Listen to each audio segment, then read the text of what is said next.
Alex Ariola with the Raza Lawyers, and I'm a deputy district attorney as well. One of the first things he did when he came to the office was create a diversity committee so we could look at hiring more Latino lawyers, and started a summer program for that was paid so that we could bring in students who couldn't afford to work for free. And that has helped us go from 26% minority lawyers to 40% in just 6 years that he's been in office. The other thing he did within his first year in office was start a collateral consequences policy, which is legal jargon for if you are an undocumented immigrant, you're going to suffer greater consequences from a petty theft conviction than somebody who lives here, or rather was born here as a citizen. He also supported propositions in his state, including Proposition 36, which lessened the penalties for many three strikes cases. And he was a sponsor. You may have seen him on TV with George Gascon. But he also sponsored Prop 47, and that reduced a lot of crimes which disproportionately impacted people of color.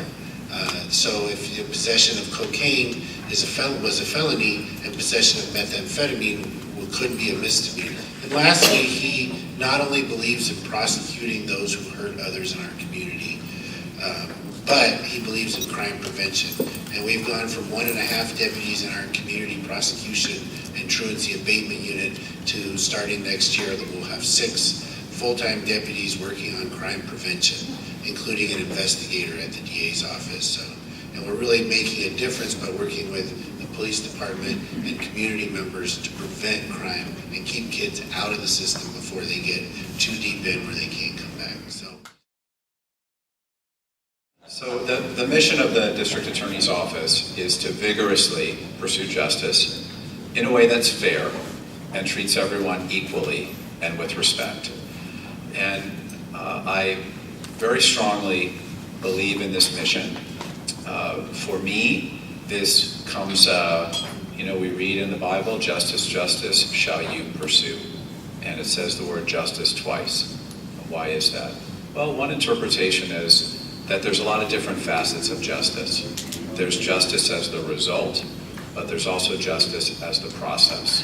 And so in the context of criminal cases, there's, well, what's the result after an arrest or prosecution, a conviction, an acquittal, a certain number of months in jail or prison, sort of is the result fair? But I think, as all of us know, equally important, was the process fair? Were the witnesses and defendant and victims, were they treated fairly and with respect? Were everyone's constitutional rights protected? And so I think the reason that we understand the importance of the process is that we, I think, believe that good and fair processes tend to lead to good and fair results. And so that's why I think the process is as important as what the result is. So I thought in the few minutes that I have with you, I want to talk about 3 important issues and emerging issues in criminal justice: prisons, community prosecution, and data. So 1, prisons. Prisons, jails.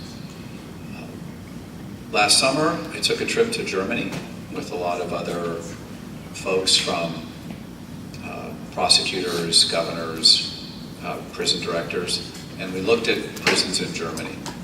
Because Germany has a lower crime rate than we have, much lower, and a much lower incarceration rate. Meaning, not only do they have much lower crime than we do here, they have a lot fewer people in jail or prison. So how did they do that? And their prisons and jails look a lot different than ours. There's more of an emphasis on rehabilitation, on protecting the dignity of the inmates, and giving the people that work in the prisons the mission and responsibility of trying to help these people rehabilitate themselves, not just warehouse them for months or the years that they're in custody. So when I came back from Germany, I went last summer, gosh, I was back for maybe a month or so, and we had 3 jail guards that beat one of our inmates to death.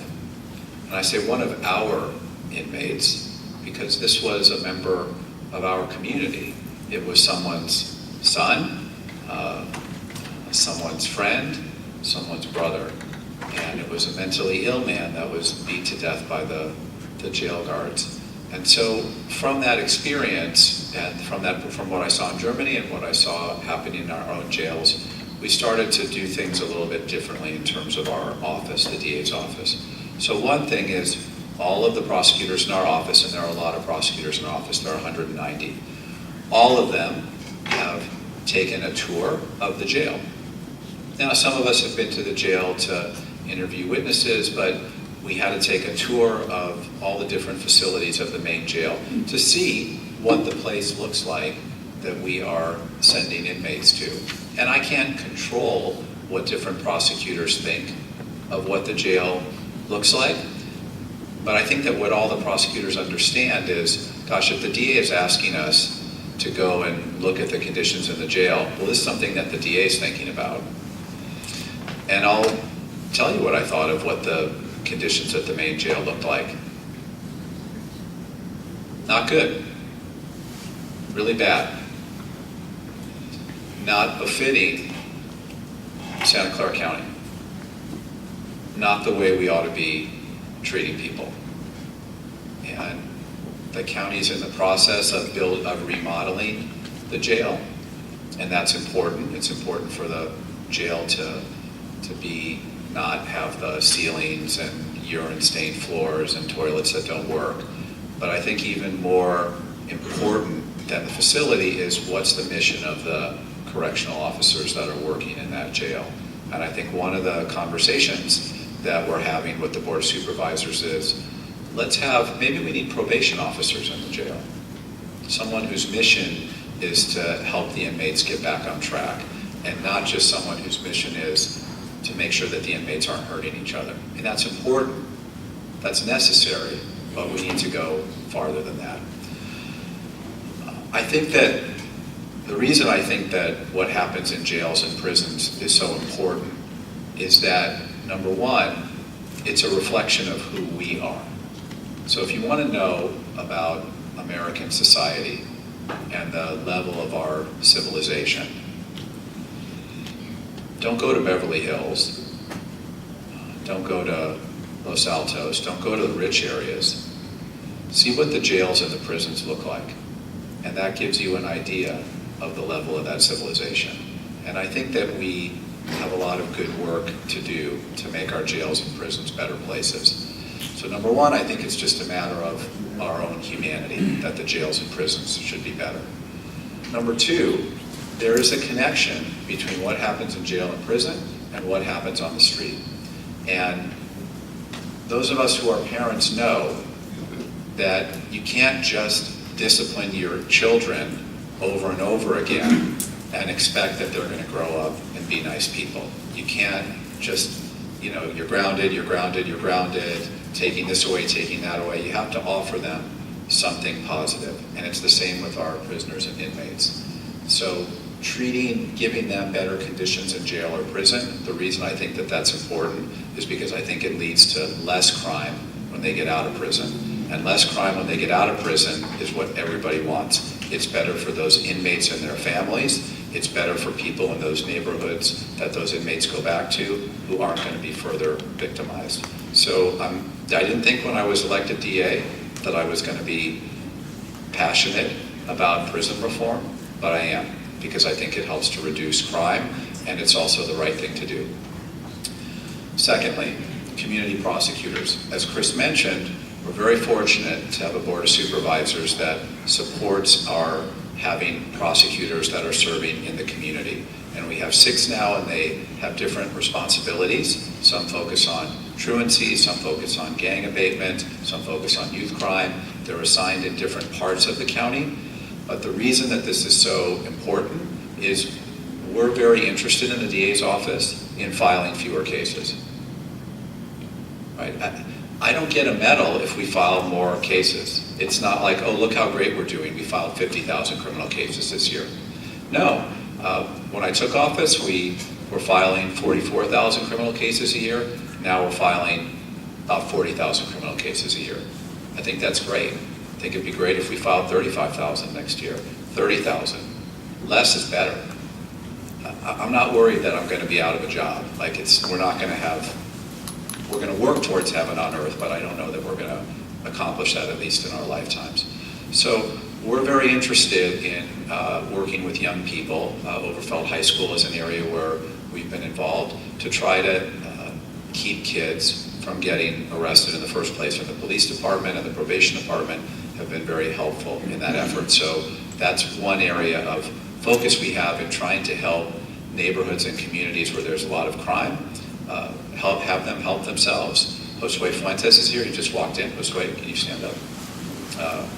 Josue is one of our community prosecutors. He works in the Washington neighborhood in downtown San Jose. He started a Madres group of mothers to help know what's going on in the community there and help to solve problems before they become criminal kinds of problems. So community prosecution is a big focus. Finally, data. Companies have figured out a long time ago that data is really important. And so every time you go online, if you're looking to buy football tickets, you're just surfing football tickets, boy, don't you know the next time you go online, you're getting ads from StubHub or RazorGator, or you go to Target and you buy a watch there, and then soon enough you're getting ads for other watches and so forth. So companies have figured out that there's a lot of value in data. And I think that government has been a little bit slower to figure that out. I think our military uses data very well. But I think law enforcement and DA's offices have been a little bit behind, and now we're working to use data better. So as I say, we prosecute 40,000 criminal cases a year. So that's a lot of information we have about who's committing crimes, where those crimes are being committed. And so number one, that's information that could be very helpful to police departments throughout the county to know where to target their resources, how to solve crimes. And while police departments often have cases for maybe days or weeks, in the DA's office we have these cases for months and sometimes years. So there's a lot of additional information that we're developing, whether it's witnesses or information about victims, that could be very helpful in solving crimes. We're blessed in our county to have only, it's too many, but we have about 40 murders a year in our county. For a county of 2 million, that's low. It's not low enough. But we do have thousands of burglaries, residential burglaries, auto burglaries. And while murder cases, we have a very high solve rate. We solve more than 75% of the murders. For these thousands of burglaries, it's a very low solve rate. Very difficult to solve those crimes. Maybe 10% are solved. So one of the thoughts that we have is there information in this data that could help us solve more residential burglaries, more auto burglaries? So that's one use of the data. Second use of the data that's also very important to me is there are disproportionalities everywhere in our society. Where people go to school, what the graduation rates of those schools are, how much crime is in one neighborhood or another, how much money people make, what the unemployment percentage is in different communities. So I want to look at who it is that we're prosecuting in the DA's office and have a sense of, number one, what that is, what's the percentage of Latinos we're prosecuting, African Americans, whites, Asians, what kinds of crimes are people being prosecuted for. One reason I want to do that is there anything that we're doing in the DA's office that's contributing to disproportionality? Are there things that we're doing that are resulting in more African Americans or Latinos or Asian Americans being prosecuted? And the only way to know that is to start looking at the data. You can't sort of know that in a vacuum. So that's a second reason that we're looking at that. So it's a way of, on the one hand, trying to reduce crime in our community and working with our police departments, but it's also a way of looking at ourselves in the DA's office, which is always the hardest thing. The hardest thing to do is to look in the mirror because you see the wrinkles and you see the pimples. That's for the high schoolers, you see the pimples. For the rest of us, you see the wrinkles and the gray hair. And say, is there things that we're doing that are not treating people equally or fairly? And so that's the use of the data. So again, I would say the three kind of big picture things that we're working on are what's happening in our jails and prisons, working with community prosecutors to engage the community, and then finally coming into the 21st century and looking at all of the data and information we have to try to do our job better, to try to reduce crime even more, and to try to make sure that we're not being biased in anything that we're doing. So.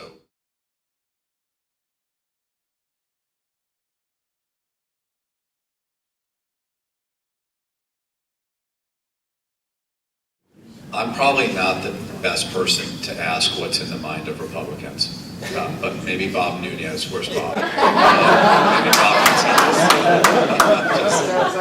he's outside on the thing. Okay. So I'm not sure. I'll just tell you that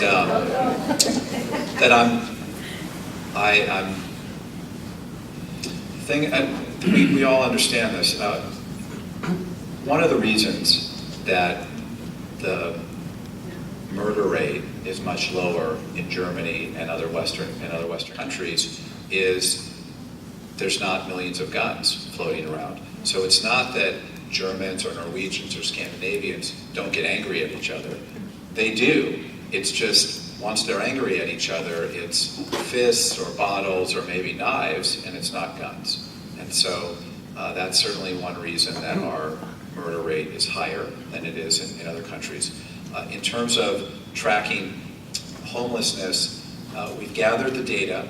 We can look at race of the defendants. We have information about the race of victims when the crime involves a victim. That information, that data isn't as robust because sometimes we don't always ask victims. It doesn't matter to us what their race is. Defendants, we have a better idea what their race is because if defendants are booked into jail, they fill out something and check a box so we know. But in terms of homelessness, that's something that we can look at. And once we gather it and we have, then it's a matter of sorting through it. Something else I'm very interested in looking at is, do public defenders get better results or worse results than private attorneys?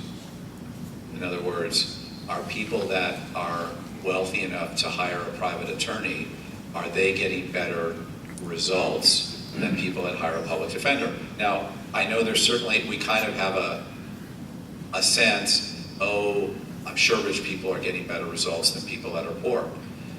Maybe, but I want to actually look at this to see. And it's not one of these things like I'm sharing it, whatever the information is, I'm going to share it. So whether good, bad, or indifferent, but I think that'll be something very interesting to share with it also. So let me just say a couple words about the Stanford rape case. I think what's really bothers me and bothers a lot of people about that case. A lot of things bother people, but I think one thing that really bothers people is here's a young man, the defendant in this case, who has all the advantages from married parents, good family, middle to upper middle class, smart, athletic, all the advantages. White, sure. And what does he do with all the advantages? He takes advantage of someone. And for my way of thinking, when you have someone with all these advantages, that's not a mitigating factor. Like, oh, you came from a good family, oh, you're white, oh, you've got money, oh, you're smart. Those aren't mitigating factors to then say, we're going to give you a really lenient sentence. To me, that's the opposite. You got no excuse. You're not from your parents aren't drug addicts or in jail or prison. Your father you didn't grow up watching your father beat your mother, so you have a wrong idea about how women should be treated. You don't have any of those excuses. So those, to me, aren't mitigators. Those are really aggravators. And so that bothered me. I think one thing that kind of personality characteristic that prosecutors have is, I don't like people cutting in line. I don't like people getting an unfair advantage. I want everyone to be treated fairly. White, black, Hispanic, rich, poor, whatever. So I thought the defendant in that case was not treated fairly, because treating him fairly would have been sending him to prison. And I think that the victim in that case was also not treated fairly, because what's so ironic is, as eloquent as her letter was, as eloquently as she spoke in court, and now she's been heard by millions of people all over the world, I just kind of feel like the one person that didn't hear her was the judge. I think that the judge in this particular case, and I've said this many times, I'm not in favor of him being recalled. And I'll tell you why. Number one, I think it's important for judges to be independent. I think that's important for judges to try to make decisions and have judicial independence. I think that's an important value. I think that there are many other judges on our bench that would have also sent this defendant to jail and given him probation. In other words, I think a lot of our judges would have done the same thing as what this judge did. So to me, that's why I don't think that we need a different judge.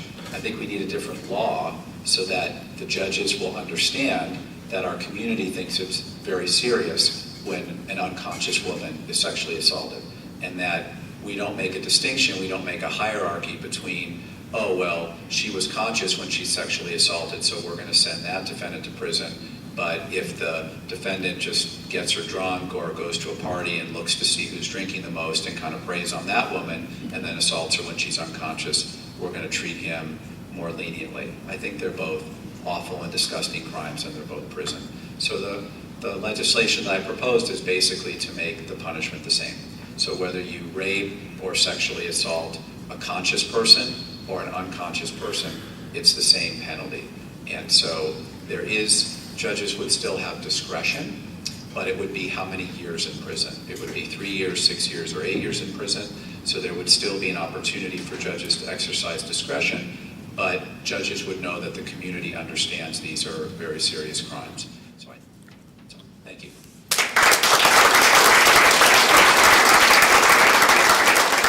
When Mexico sends its people, they're not sending their best. They're sending people that have lots of problems.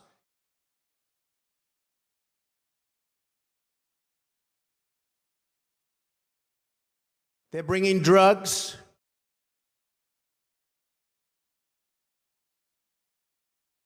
They're bringing crime. They're rapists.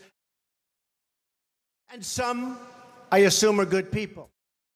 Buses carrying migrants from overcrowded facilities on the Texas border turned around today after encountering protesters. Blocked buses carrying undocumented immigrants as they made their way to a U.S. Customs and Border Protection facility in Riverside County, California. 3 buses arrived in Murrieta with the first group of an estimated 140 families who were flown in from McAllen after entering the country illegally. Some local residents carried signs and American flags as they blocked the road. The buses finally had to turn around and head into from the California shore, clear down to New Mexico, Arizona, Colorado, clear down to the Alamo, lives a mighty sleeping giant, millions of Chicanos strong, and the day that he awakens, we will be where we belong, in the mainstream of society. Oh, the changes we can bring, Chicanos of the IC. Wake up, Chicanos, wake up, let's get involved. Wake up, you sleeping giant, let's get our problem solved. No more mañana syndrome, don't sit around and hope. The only way to change things is to register and vote. We implore our young Chicanos, quit embarrassing us all. No more warfare in the barrios or graffiti on the wall. Get yourself a brand new image. Being macho might be cool, but the dude that's gonna make it is the one that stays in school. We are Mexican Americans or Chicanos, take your choice. Chicanos, let's raise our vote. Wake up, Chicanos, wake up, let's get involved. Wake up, you sleeping giant, let's get our problem solved. No more mañana syndrome, don't sit around and mope. We gotta get the lead out and register and vote. From the California shore, clear on to New Mexico, Arizona y Colorado, clear on to the Alamo. Live descendants of Cuauhtemoc from the great Tenochtitlan. We were here before Columbus, when this land was called Aztlan. We are Mexican Americans. We're mestizos and we're proud. Chicanos, let's sing out loud. Wake up, Chicanos, wake up, let's get involved. Wake up, you sleeping giant, we'll get our problem solved. No more mañana syndrome, don't sit around and hope. The only way to change things is to register and vote. I said the only way to change things is to register and vote. Simon, the only way to change things is to register and vote.